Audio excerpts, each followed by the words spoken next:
Добро, благодарам. Еве денеска повторно ВМРО-ДПМН е на терен. Како што и ветивме многу одамна, ние ќе бидеме тука со народот, ќе бидеме со нив да разговараме за сите актуелни прашања. Денеска сме во Чаир со повеќе граѓани, да се видиме, да поразговараме. Се како вие средби гледате, може да погледнете позади мене, се на отворено со дистанца, бидејќи сите знаеме во каква ситуација се наоѓа Република Македонија. Нема вакцини, граѓаните се премногу загрижени поради секојдневните бројки, масовно власта почнува да спроведува попис, а ние постојано велиме дека не е време за тоа и затоа вие средби, иако има граѓани, гледаме да ги направиме со сите мерки и протоколи, бидејќи сепак здравието е пред се. Иако сме спречени да имаме масовни собири, мораме да се гледаме со граѓаните, бидејќи ВМРО-ДПМН е народна партија и затоа мора да го чуеме она што го мислат граѓаните. За секој еден политичар најважно е вака да се биде на терен, да разговара со луѓето и се разбира, да ги слушнеме нивните размислувања и се разбира ако има и критики или нешто што сакаат да ни посочат, ние да го посочиме кон вас медиумите, но и да го пренесеме во етерот. Важно е да разговараме за здравството, важно е да збориме за оние проекти што се ветени, а ги нема. Знаете дека доаѓаат и локални избори, па Чаир е често пати заборавено место тука во Скопје и многу малце се работи и се гради. Затоа да ги слушнеме сите проблеми, знаете дека како пензии доста често се најавуваше дека ќе бидат зголемени, но сепак тоа не се случува. Капитални проекти се збори дека постојано ќе се гради нешто, ништо не се случува. Клинички центар 4 години се најавува, ни тоа не се гради. Реформи постојано се најавуваат во правосудството и судството и тамо нема реформи. Вакцини, како што кажав, нема, здравството е во колапс, односно нема сфера на оваа власт каде што не потклекна на сите очекувања и оно што они го кажуваат дека ќе блескаат и дека навистина ќе постојат реформи. Затоа е добро вакви средби да имаме и се разбира ќе продолжиме во иднина, зависност од се разбира и од сликата здравствена во Македонија.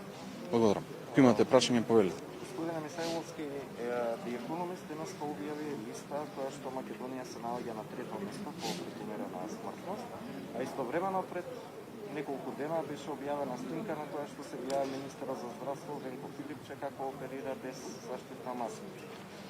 Дали ќе побарате и став од лекарската комора? Да, апсолутно и добро е да лекарската комора да биде погласна и тоа не го зборувам за да ја помогне на ВМРО-ДПМН или на некоја друга политичка партија, бидејќи токму од фелата треба тие да бидат што се експерти најгласни за сите овие прашања. Вие го кажавте, да, се виде едно видео, јас би коментирал вака. Секој ден нешто скандалозно и срамно прави оваа влада. Веќе не може да се набројат скандалите дневно што се случуваат.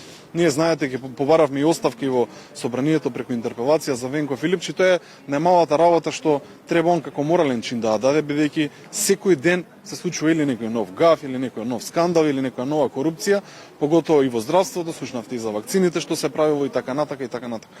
Многу проблеми, навистина многу проблеми, а од друга страна знаете дека медицинскиот персонал му беше забрането да користи одмор, да патува надвор, додека дел од владата, не знам, дел се во Дубај, дел се во Мексико и така натака, си ги користат своите одмори, уживаат можеби, но здравствениот персонал, работниците во здравството, докторите навистина се мачат. Македонија поминува тешки мигови, како што кажавте вие, по смртно сме можеби лидери во регионот на Балканот и тоа е најмногу се погодени граѓаните. Не само тоа, многу граѓани поради страв не може да се ги остварат и другите оние здравствени прегледи што навистина имаат потреба да ги имаат или некои операции што треба веднаш некои зафати да се случат, но поради оваа пандемија гледате преполни болници, а постојано слушаме од власта дека нешто ќе направат, дека ќе стигнат вакцините во јануари, во февруари, во март, но изгледа и март повторно нема да стигнати, затоа волку проблеми се натрупаа во здравството, но и насекаде во сите сфери, затоа прво и основно што треба Венко Филипче да направи да се замине од оваа функција, но мислам дека треба цела влада да се замине, тоа е суштинскиот проблем. Последниот период има голем револт и тумунарите кои што се жалат на откупот, они побара и средби со политичките партии и ваш коментар? Јас сакам прво да кажам дека тутунарите имаат целата поддршка од ВМРО-ДПМН, се разбира и од пратеничката група. Зашто ова го говорам? Пред известно време ние поддржавме еден закон во собранието.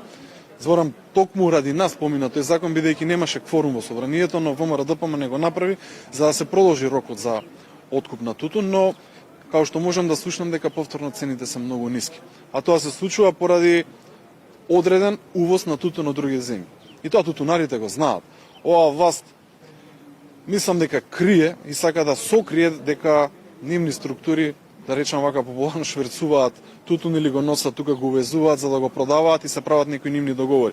Затоа да не си поигруваат со тутунарите. Тие се луѓе работници кои сакаат само трудот да им се исплати, она што го сработиле да им се исплати, и ние како пратеничка група ќе настојуваме и во иднина да се врати она старо законско решение каде што навистина има поголеми права тутунарите, но и цената, односно она што се измачиле во текот на годината, да биде откупено по добра и реална цена. Затоа уште еднаш повторувам, ВМРО-ДПМН целосно на страната на тутунарите и ќе биде и во иднина. Има ли напредок во разговорите за изборниот закон? Можам јавно да кажам дека нема. Нема поради тоа што мислам дека самата власт, односно партиите во власта играат топловадно или еден ден може би сакаат нешто да помине, друг ден гледаме друга партија од коалицијата не сака да помине и тоа е еден договор меѓу нив, изгледа суштината на крај да се погаси законот. Кој закон, оној каде што изборниот закон, каде што знаете дека мора да се набават фингерпринт апаратчиња, зборам за отисок на прст апаратчиња што за овие локални избори треба да се набава за секој граѓанин да гласа. Тоа е веќе ставено во законот и секој обид на СДСМ, на ДУИ и на другите партии во власт што ќе пробаат да го тргнат ова од законот, тогаш они идат директно во нов политички проблем, а тоа е повторно да ги наместат изборите. Ние нема да дозволиме, но и апел до работните групи да седнат да се договорат, бидејќи тоа не е некој договор што ВМРО-ДПМН не го бара, туку тоа е договорено претходно и веќе во законот стои. Затоа едноставно нека го почитуваат законот. Ако не сакаат да го почитуваат законот, тоа е сепак кривично дело, но СДСМ се такви како партија заедно со нивната коалиција и можно е, да побегне од тие разговори, но јас ќе му дадам шанса на процесот да видиме што ќе се случува во наредните недели. Бидејќи има доволно време за се. Зборам да се направи тендер, да се купат апаратчињата и се разбера на овие локални избори, јас се надам дека можеме и предвремени избори да ги користиме тие апаратчи. Стојан Мишеловски, спомнувате експертска влада. Може ли да искоментирате како ја замислувате, како ви се формирала и дали тоа значи дека ќе седнете на маса со власт? Јас ќе го кажам пред се моето мислење. Моето мислење е дека нас ни требаат предвремени избори за ВМРО-ДПМН да направи влада, заедно со сите оние партии што сакаат добро на Македонија. И тоа е најдобро да се случи за време на локалните избори. Ние често пати велиме дека е потребна токму сега експертска влада, најмногу поради проблемите со здравството, проблемите со корупцијата, проблемите со правосудството и да не ги редам во сите сфери. Затоа е најдобро да се седне апсолутно со сите политички партии, со лидери, да се најде слух за експертска влада. Овој период се разбира до новите избори кои се надевам дека ќе се случат набрзо, тоа ќе бидат заедно со локалните избори. Бидејќи оваа власт моментално што е во Македонија ниту има легитимитет, ниту пак знае кај тера.